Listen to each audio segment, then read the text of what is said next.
8 expenses you should never put on a credit card. Should there really be expenses you should never put on a credit card? I would submit that yes, some expenses should never have any place on that beloved card. In fact, I am not really a big fan of the use of credit cards. This is because this card has caused more harm than good since its introduction. I know of course that it has its advantages, especially when it comes to emergencies, but using it for non-emergencies is a mistake. At the moment, ordinary Americans owe over $13.86 trillion in credit card debt. On average, each American family owes about $8,000 in credit card debt. If you see in the light that in 2019 personal savings only amounted to $1.3 trillion, then you will appreciate why we should be worried about credit card debt. If you are having problems with credit card debt, I invite you to watch, What is the Best Way to Pay Credit Cards Off? There is no peace for those that are heavily indebted, especially in these tough economic conditions. I have another video that deals with those struggling to deal with creditors, how to deal with creditors when you can't pay. In these tough economic times, it is those that are debt-free that are breathing easy. Their only headache is to find the money for their basic needs, other than worrying about losing their cars or properties. Avoid debt at all costs, and if for any reason you find yourself in debt, make sure that it is not credit card debt. In an ideal situation, credit cards should only be used with the aim of clearing those amounts at the end of the month. In that way, you will avoid the high interest you can incur if you go beyond the interest-free period. If you want to borrow money, only do so by finding affordable and less expensive options somewhere else. I honestly envy those of the old generation who have retired and seem to have no anxieties about debt. They have paid off their mortgages, and besides this, they have enough savings to support themselves comfortably. Unfortunately, our generation may retire still heavily indebted, which is a scary thought. In the next few minutes, I will present expenses you should never put on a credit card. 1. Mortgage payments. If there is one payment that you should never ever use a credit card to pay, then it is mortgage payments.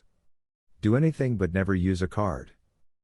You can, for example, borrow from friends to pay the mortgage, or you can just contact the mortgage loan lender to ask for a grace period. In most cases, the interest on the mortgage is on the lower side when compared to credit card interest. It is therefore not wise at all to pay a low-interest loan with high-interest debt. If you do that, you will regret it in the long run as the interest piles up. As I have said before, borrowing from friends is a cheaper way of finance, as they will not charge you any interest. You can pay them back immediately after you get some money.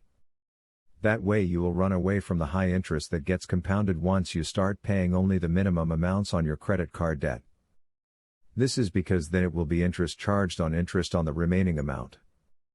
If you want to use a credit card, you need to make sure that you pay off the amount during the grace period when there is no interest being charged. 2. Furniture purchase.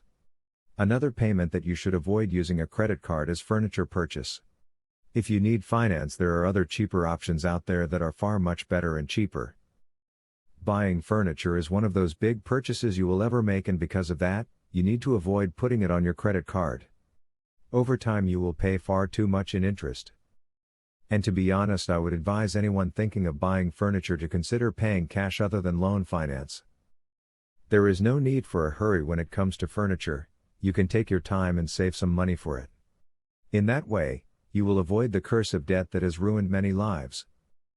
Never fall for the so-called zero-interest finance. There is no such thing as zero interest, as the interest element is already factored in the cost. If you are just starting out, furniture purchase is perhaps one of those unavoidable costs unless you are living in an already furnished house. Or if you are lucky to have parents or friends who can gift you their old furniture, then you can avoid this cost. My advice to those just starting out on their own is to avoid the temptation of buying new furniture unless you have one of those posh jobs. Unfortunately for the majority of us, we will start out with some ordinary jobs and ordinary wages. There is, therefore, no shame in just opting to buy used furniture. Actually, if you take your time, you could end up with some quality used furniture. I have a video that offers tips on where to buy used furniture. This post will help you avoid the headache of having to borrow to purchase furniture. For those interested in selling furniture, I have another video on the best places to sell furniture. 3. Down payment. If you have to use a credit card to pay a down payment, then that means you are not ready to purchase that thing or service.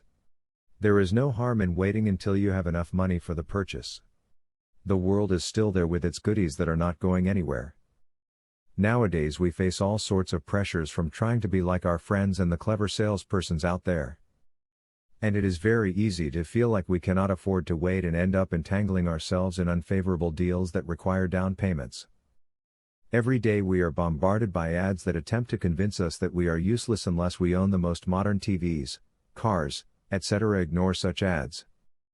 It is very easy to be short-sighted when purchasing things. However, if you considered everything, you will discover that the down payment will accumulate over time. The lending institutions will be smiling all the way to the bank while you will be struggling to clear your debt.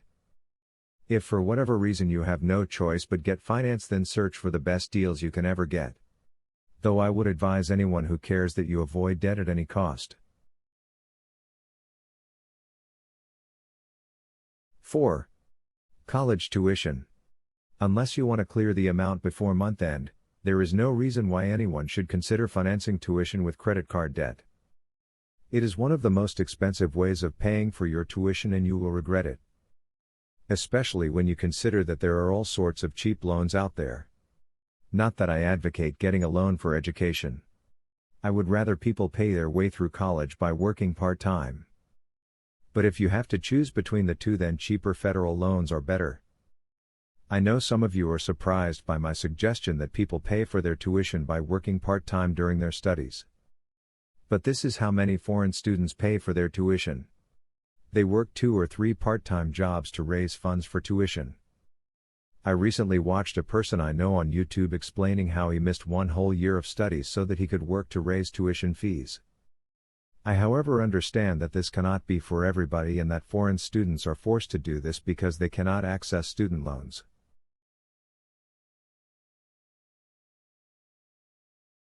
'5. Medical bills. Medical bills are another cost that should not be paid by a credit card. I wish there was a way to avoid this cost. Unfortunately, this is another cost that is bound to happen at some point in our lives.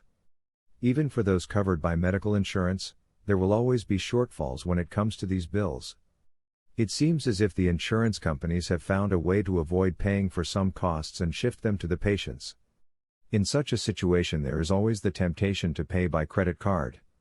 We just want to do away with such a cost. However, if you do that, you will soon find out that it is a very expensive way of settling such obligations.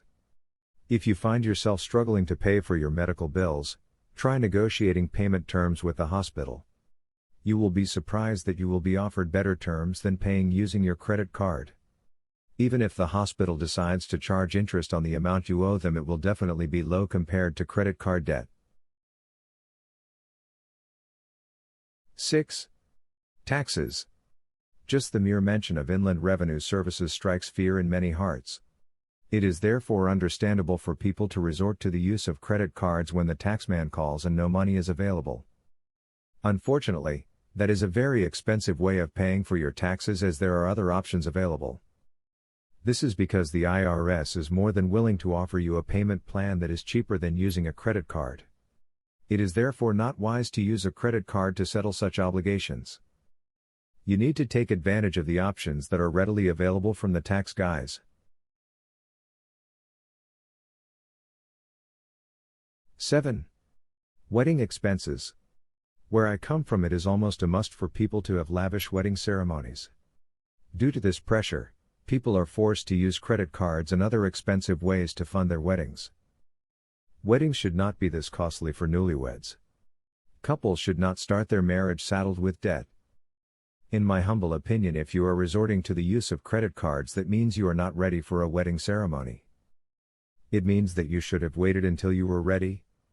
Alternatively, you should have organized a wedding ceremony that matched your resources. Married life is challenging on its own without adding the burden of credit card debt. These debts can easily be a source of friction in the family. Issues involving money are the cause of many divorces and tensions in families. You can avoid this by just organizing a wedding that matches your resources. No one should be getting any sort of finance from lending institutions for weddings. 8. Clothing. Unless you have the intention of clearing any amount that same month, then I see no reason why anyone should use credit cards to buy clothes. Using a credit card here is anathema and should be avoided at all costs. If you cannot afford to pay cash, then buy second-hand from thrift stores or charity shops. But never ever pay by credit card.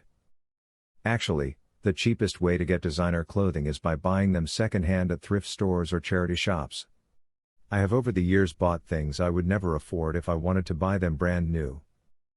What you need is patience for you to find gems in a second-hand clothes shop. You need to visit a number of thrift stores and charity shops for some window shopping first. After the window shopping, you can then decide to pick the right store for your clothing needs. There is no point in using a credit card to buy clothes with all these alternatives I have mentioned here.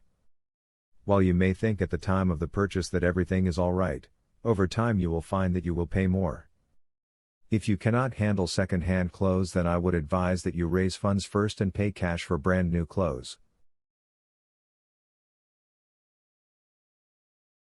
I hope you have learned one or two things about expenses you should never put on a credit card. Following these tips will help you live a comfortable debt-free life. Please like this video and subscribe to this channel.